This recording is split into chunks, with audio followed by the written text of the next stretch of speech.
அஸ்ஸலாமு அலைக்கும். Welcome to Das kitchen. இன்றைக்கி நம்ம ஒரு சூப்பரான ஒரு அப்பம் தான் பார்க்க போகிறோம். அரிசி மாவு வச்சு நான் செஞ்சு காமிச்சிருக்கேன். கண்டிப்பாக ட்ரை பண்ணி பாருங்கள். ரொம்ப ரொம்ப டேஸ்ட்டாக இருக்குங்க. இது 2-3 நாள் வரைக்குமே ஸ்டோர் பண்ணலாம். அந்தளவுக்கு ரொம்ப ரொம்ப சூப்பராக இருக்கும். கொஞ்சம் டிஃப்ரெண்ட்டாகவும் நான் செஞ்சு காமிச்சிருக்கேன். கண்டிப்பாக ட்ரை பண்ணி பாருங்கள். ரொம்ப ஈஸி தான். டக்குன்னு செஞ்சிடலாம். யார் வேணாலும் ட்ரை பண்ணலாம். இது அப்பத்தை எப்படி பண்ணலாம் அப்படின்றத பார்க்கலாம் வாங்க. இப்போ ஒரு பாத்திரம் எடுத்திருக்கேன். அடுப்புலலாம் வைக்கலைங்க. இப்போது இதில் 3/4 கப் அளவுக்கு வெல்லம் எடுத்திருக்கேன். துருவினதுக்கப்புறம் அளந்து எடுத்திருக்கேன். இப்போது இது பாத்திரத்தில் சேர்த்துடலாம். சேர்த்ததுக்கப்புறம் இதில் 1 கப் அளவுக்கு பால் எடுத்துக்கோங்க. இது மொதவே காய்ச்சின பால் தான். பால் சூடால் ஆறின பால் தான் எடுத்திருக்கேன். மொதவே காய்ச்சி ஆறின பால் தான் இது. இப்போது இந்த பாலில் நம்ம நல்லா கரைச்சி எடுத்துக்கலாம். ஏன் நம்ம சூடான பால் சேர்க்கலனா பால் திரிஞ்சு போகிறதுக்கு வாய்ப்பு இருக்கு இல்லையா, அதனால தான் நான் ஆறின பால் எடுத்திருக்கேன். கரைஞ்சிருச்சு. இது தனியாக இருக்கட்டும். இன்னொரு பாத்திரம் எடுத்துக்கலாம். இதில் 1 கப் அளவுக்கு அரிசி மாவு எடுத்திருக்கேன். அதை நம்ம சேர்த்துக்கலாம். இதோட ஒரு 1/2 கப் அளவுக்கு கோதுமை மாவு எடுத்திருக்கேன். அதையும் நம்ம சேர்த்துக்கலாம்.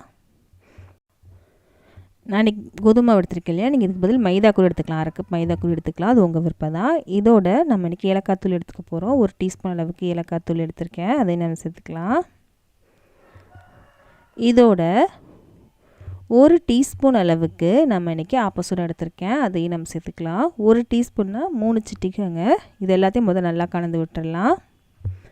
நல்லா கலந்துட்டதுக்கப்புறம் தான் நம்ம கரைச்சி வச்சுருந்த வெள்ளைப்பால் இருக்கு இல்லையா, அதை நம்ம சேர்த்து கலந்து விட போகிறோம். நல்லா கலந்துட்டதுக்கப்புறம் பார்க்கலாம். இப்போ இந்த பாலை நம்ம வடிகட்டி இதில் சேர்த்துக்கலாம். கொஞ்சம் கொஞ்சமாக சேர்க்கலாம். ஃபஸ்ட்டு நான் சொன்ன அளவு கரெக்டாக இருக்கும். பால் ஃபஸ்ட்டு பாதி சேர்த்துருக்கேன்.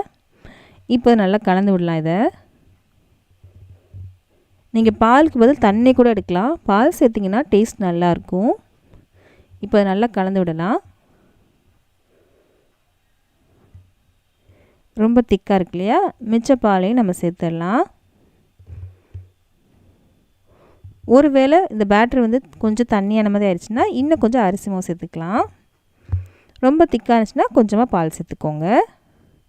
எப்படி இருக்கணும், நான் இப்படி தான் இருக்கணும். ரொம்ப திக்காக இருக்கக்கூடாது, அதுக்காக ரொம்ப தண்ணியாக இருக்கக்கூடாது. இந்த அளவுக்கு இருக்கணும்.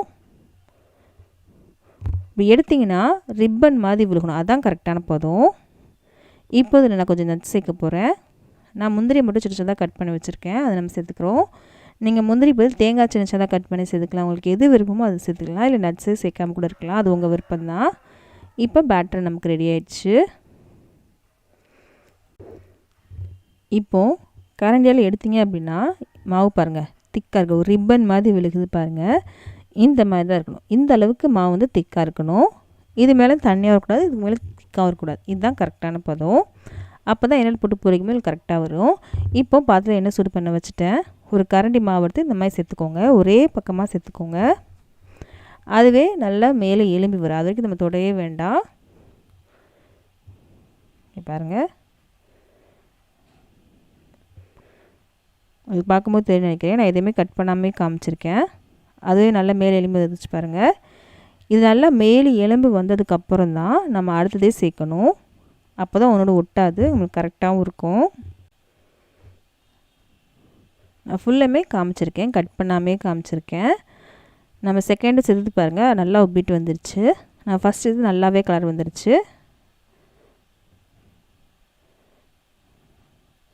கண்டிப்பாக ட்ரை பண்ணி பாருங்கள். ரொம்ப சிம்பிள் தான், ஆனால் டேஸ்ட் சூப்பராக இருக்கும், அட்டகாசமாக இருக்கும். கண்டிப்பாக ட்ரை பண்ணி பாருங்கள். 2-3 நாள் வரைச்சாலுமே இது நல்லாவே இருக்குங்க. இப்போ நான் அடுத்தது சேர்த்துருக்கேன். எண்ணெய் மிதமான சூட்டில் இருந்தாலே போதும். ரொம்பலாம் சூடாக இருக்குன்னு அவசியம் இல்லை. அடுப்பு மீடியமில் தான் இருக்குது. இங்கே பாருங்கள், இது நல்லா பொரிஞ்சு வந்துருச்சு. எண்ணெய் வடிகட்டி எடுத்துடலாம். இப்படி அடுத்ததையும் சேர்த்து எல்லாத்தையும் பொரிச்சதுக்கப்புறம் உங்களுக்கு காமிக்கிறேன். இப்படி மேலே எலும்பி வந்ததுக்கப்புறம் தான் அடுத்தது சேர்க்கணும். இதை மட்டும் நல்லா கவனமாக வச்சுக்கோங்க. இப்போ எல்லாத்தையும் பொரிச்சதுக்கப்புறம் உங்களுக்கு காமிக்கிறேன். இப்போ எல்லாத்தையும் பொரிச்சு எடுத்து வச்சுக்கேன். ரொம்ப சூப்பராக இருக்கும். கண்டிப்பாக ட்ரை பண்ணி பாருங்கள். எல்லாத்துக்கும் ரொம்ப பிடிக்கும். இந்த வீடியோ பிடிச்சிட்டு அப்படின்னா ப்ளீஸ் நம்ம சேனலை சப்ஸ்கிரைப் பண்ணிடுங்க. பக்கத்தில் இருக்க பெல் பட்டனை கிளிக் பண்ணிடுங்க. அப்போ தான் இனிமேல் போகிற எல்லா வீடியோஸ் வரும். இந்த மாதிரி ரெசிபீஸ்லாம் உங்கள் ஃப்ரெண்ட்ஸ்க்கும் ஃபேமிலிஸ்க்கும் யாருக்காவது பிடிக்கும்னா அவங்களுக்கு இந்த வீடியோ ஷேர் பண்ண மறக்காதீங்க. லைக் பண்ணவும் மறக்காதீங்க. அப்போ தான் இந்த நிறைய பேருக்கு ரெக்கமெண்ட் ஆகும். நிறைய பேர் சப்ஸ்கிரைப் பண்ணாமல் தான் பார்த்துட்ருக்கீங்க. ப்ளீஸ் சப்ஸ்கிரைப் பண்ணுங்கள். அது எனக்கு கொஞ்சம் மோட்டிவேஷனாக இருக்கும். நம்ம அடுத்த வீடியோ சந்திக்கலாம்.